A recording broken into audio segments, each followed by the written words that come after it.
Intense nga ang naging last minute ng laban ng Lakers at Utah Jazz kahapon. Maaaring dinumina nga ng Lakers ang Utah at nakuha nila ang panalo.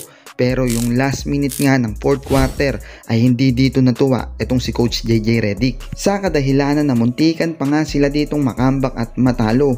Buti na lang talaga ay hindi pumasok ang 3-point shot nitong si Keyonte George. Naging controversial pa nga yung 3-point shot na yun ni George dahil ayon sa mga taga-Utah, dapat nga daw ay may foul iyon. Sa report niya ay sinabi daw ni Coach JJ Redick sa kanyang mga players sa locker room na talagang dapat daw nilang i-improve ang kanilang 3-point shot. Isa daw talaga yun sa rason kung bakit sila nahabol ng Jazz. Yung mga sinasablay daw nilang tira nung last 3 minutes ay naiko-convert into points ng Utah.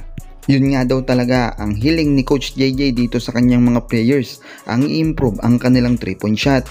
Dahil sa mid-range at inside the paint ay walang problema dahil nandyan ang Lakers sa number 1 rankings at second naman pagdating sa mid-range.